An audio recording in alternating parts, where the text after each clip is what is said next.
Флагеланты не есть порождение века чумы.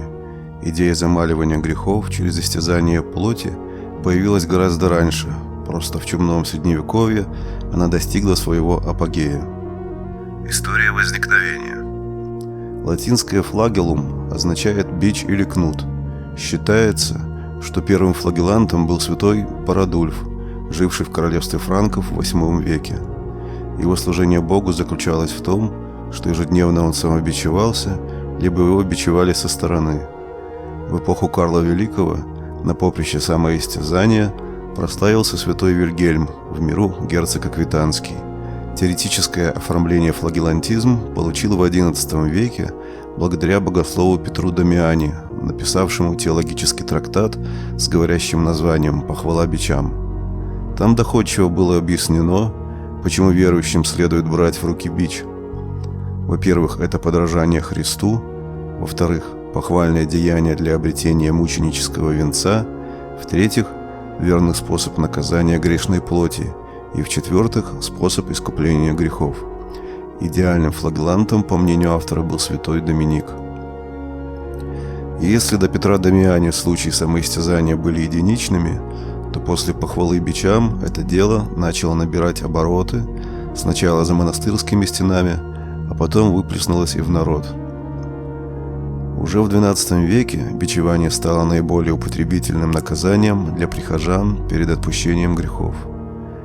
В конце XII века другой богослов Иоахим Флорский, учение которого осуждалось официальным католичеством, предсказал второе пришествие и конец света, наступление небесного мира и счастья на земле путем апокалипсиса в 1260 году. К 1260 году Иоахим был давно мертв, но его пророчество продолжало жить, передаваясь по всей Европе из уст в уста. Ажиотаж публики нагнетался по мере приближения к обозначенной дате. С наступлением нового 1260 года общий невроз рос с каждым месяцем, пока к ноябрю не вылился в полноценную эпидемию самобичевания, потому что в преддверии судного дня европейцам понадобилось срочное искупление грехов, и умерщвление плоти оказалось самым подходящим способом. Видение монаху – начало психоза.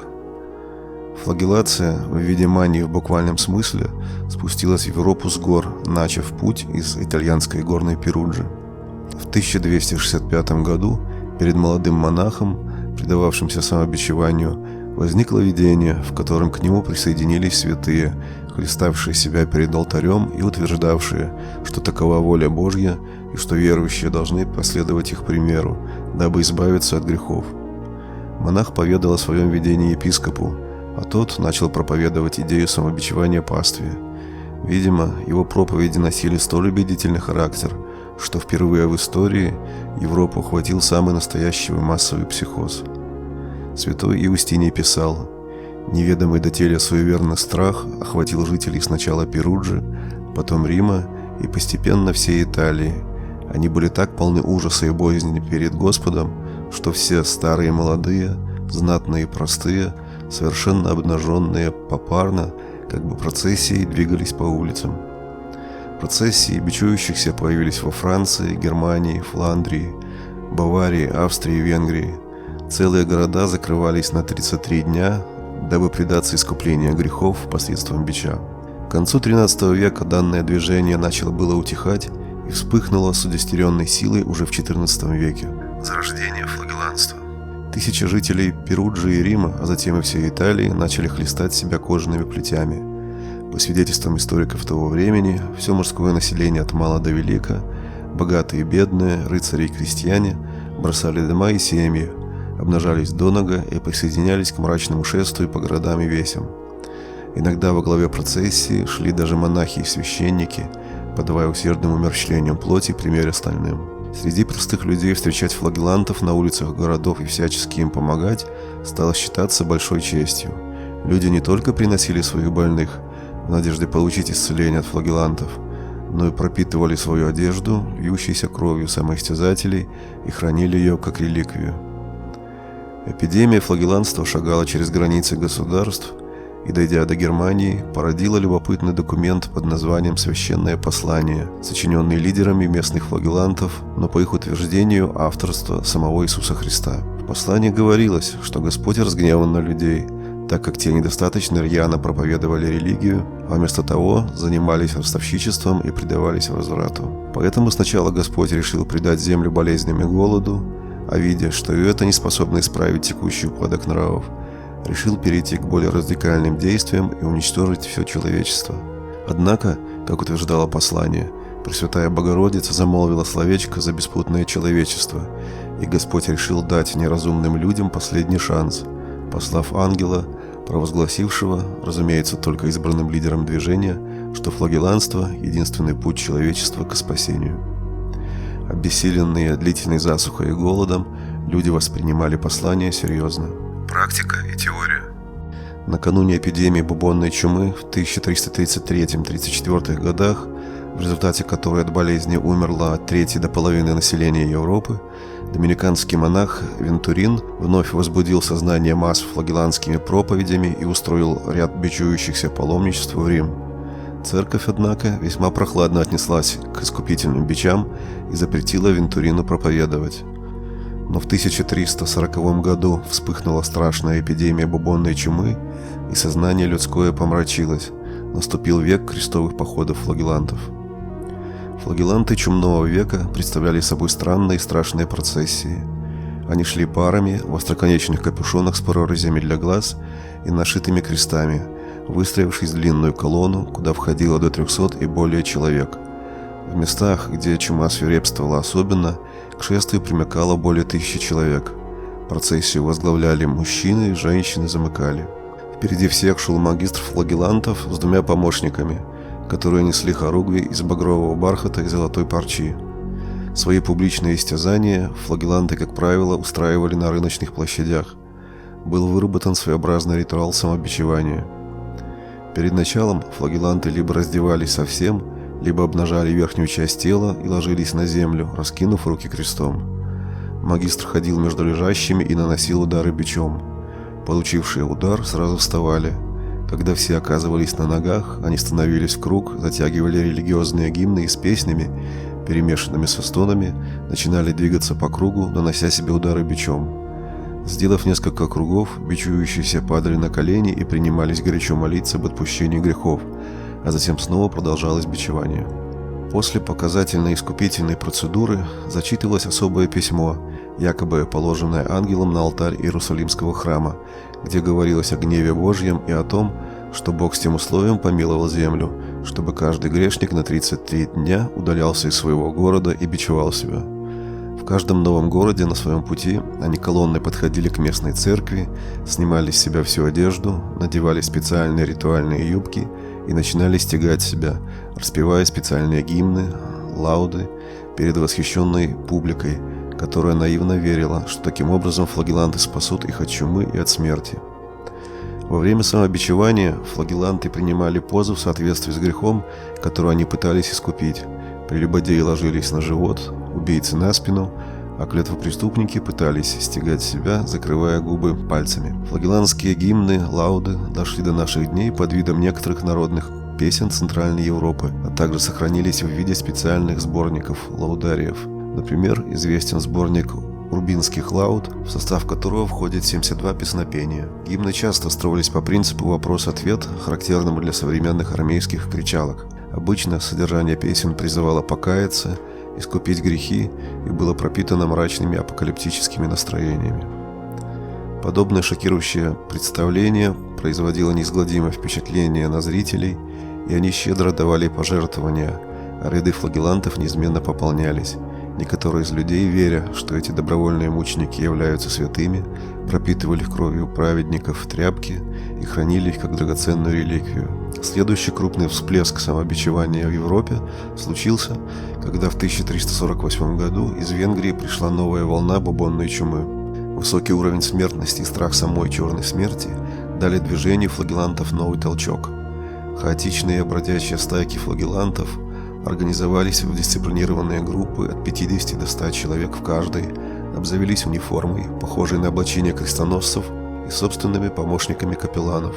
священнослужителями без духовного сана, которые, вопреки официальной политике католической церкви, брали на себя смелость принимать исповеди и отпускать грехи, и это стало их фатальной ошибкой. Эти группы путешествовали по Европе, бичуя себя дважды в день на протяжении 33,5 по числу лет Иисуса Христа дней. Когда выяснилось, что с приходом флагеллантов чума не исчезает, а наоборот появляется, люди стали их бояться и прятаться. Популярность самоистязателей пошла на убыль. Закат движения.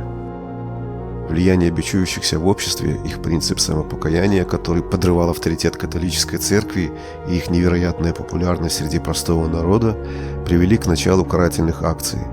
Вопрос о необходимости противостояния движению обсуждался на Константском соборе 1417 года. И надо сказать, у официальных властей и церкви были поводы для беспокойства.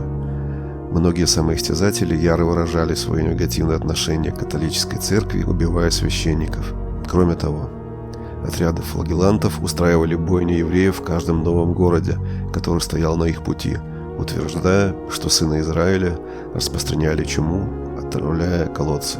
Смерть еретикам. Церковь вообще отрицательно относилась к флагеллантам. Это только в самом начале священники становились во главе движения, но позже сделались его врагами. Дело в том, что на пике своей популярности флагелланты превратились в агрессивных, экзальтированных фанатиков. Когда они входили в город, то часто не просто устраивали свои шоу, но и с именем Христа врывались в церкви, грабили их, а священников убивали. Светским властям тоже внушало тревогу огромное количество агрессивно помешанной толпы. В 1349 году в одном Турине их набралось более 5000 человек, а в Констанце хронисты насчитали почти 10 тысяч. Церковь и светские государи объединялись в борьбе против самоистязателей. В 1349 году была издана специальная булла папы Климента VI, в котором объявляла флагеллантов еретиками. Европейские монархи немедленно ввели смертную казнь за принадлежность к новоявленной ереси. В Бреслау один из магистров флагеллантов был публично сожжен. В других местах флагеллантов вешали. Парижский университет выпустил специальное постановление, направленное против флагеллантов, где разоблачил все их идеи. Движение мало-помалу вырождалось. Вместо святых, умертвляющих греховную плоть, появилась армия активных и пассивных любителей бича. Среди братьев начала распространяться флагелмания полового характера. В их полчищах еще в самые ранние походы неоднократно случались грубые половые эксцессы, а в чумной век такие собрания для истязания плоти вообще стали центром проституции и сводничества. У официальных властей и церкви ушло около 15 лет, чтобы обуздать движение самобичевателей везде, кроме Центральной Германии. Там флагелланты ушли в подполье и даже разработали несколько новых ритуалов, включавших в себя порку детей и последующее их крещение в собственной крови. Последние немецкие флагелланты были признаны еретиками и сожжены на кострах Инквизиции в 1480-х годах. Что скрывают монастырские стены? Флагеллантизм был побежден, но не уничтожен полностью. Появились тайные секты, криптофлагелланты, а именно братцы, бегарды. К ним же в какой-то мере можно отнести более поздних русских хлыстов, у которых флагеллация постепенно приняла форму разврата и обнаруживала склонность к сатанизму. Психология самобичевания. Весьма интересен психологический аспект флагелланства.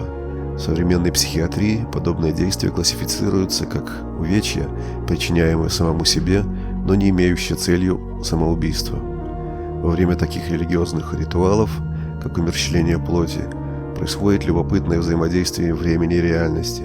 Во время исполнения такого ритуала обычный ход времени останавливается, будучи прерванным священным для исполнителя ритуала периодом безвременья. То есть в момент флагеллации человек как бы выпадает из привычных социальных рамок, иногда даже впадает в состояние транса, что позволяет ему полностью отрешиться от самого себя и от реальности и полностью погрузиться в экстатическое состояние, проводником в которое служит физическая боль, гипервентиляция, которая обычно происходит при подобных практиках, монотонность ударов и монотонность пения. Флагелланты в искусстве. Движение флагеллантов оставило свой след в искусстве и до сегодняшнего дня продолжает вдохновлять творческих людей. Две наиболее известных картины, посвященных движению бичующихся, это флагелланты нидерландского живописца Питера ван Лара и процессия флагеллантов великого любителя мрачности Франциска Гойи. Они изображают окровавленных самобичевателей в белых юбках и колпаках-капиротах. В современной поп-культуре также нашлось место флагелантам. Один из главных героев бестселлера Дэна Брауна «Код да Винчи», монах-альбинос Сайлас, укращает плоть с помощью средневековых методов. Это самоистязание с использованием металлического аналога власеницы и флагеллации. Таким же были флагеланты. Были ли флагеланты отчаявшимися храбрецами, пытавшимися спасти мир от чумы любыми доступными способами, или всего лишь жертвами массового религиозного психоза, не может рассудить даже история. Тем не менее, они оставили значительный след в европейском сознании. Их присутствие в современной культуре мы наблюдаем и по сей день. Если вам понравилось наше видео, ставьте лайки и подписывайтесь на наш канал.